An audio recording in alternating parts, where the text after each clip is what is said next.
Good morning everyone. তো আজকে তো আবার একটা নতুন মিনি ব্লগ নিয়ে তোমাদের সামনে চলে এলাম। আমার গুড মর্নিং এর সাথে সাথে তো লাড্ডুও তোমাদেরকে গুড মর্নিং বলে দেয়। তারপর তো আমি আজ ব্রেকফাস্টে নুডলস খাচ্ছিলাম, কিন্তু এই নুডলসটা একদমই ভালো ছিল না। আমার ব্রেকফাস্টটা পুরো বেকার হলো। কি আর করা যাবে, আজ তো আর মা ব্রেকফাস্টটা বানিয়ে দিয়ে যায়নি, তাই এরকমই হলো। তো আজকে তো আমি রান্না করে নিচ্ছিলাম। কদিন ধরে যে আমি রান্না করছি না, আমার একটু বেশি আনন্দ হচ্ছে। বলতে গেলে আমার একটা এক্সপেরিমেন্টস হচ্ছে রান্নাতে, আর কিছুই না।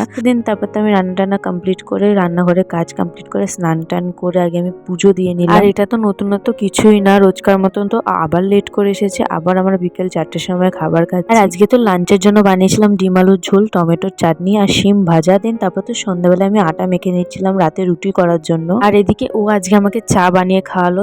চা খাওয়ার পর তো আমি আগে রুটিটা করে নিচ্ছিলাম। তারপর তো মাও চলে এসেছিল বাড়ি। আর আজকে না আমি ফার্স্ট টাইম মায়ের চুল বেঁধে দিচ্ছি। ছোটবেলায় মা আমার চুল বেঁধে দিত, আজ আমি মায়ের চুল বেঁধে দিচ্ছি। মনে হয় একবার হলেও সেই দিনগুলো ফিরে আসে।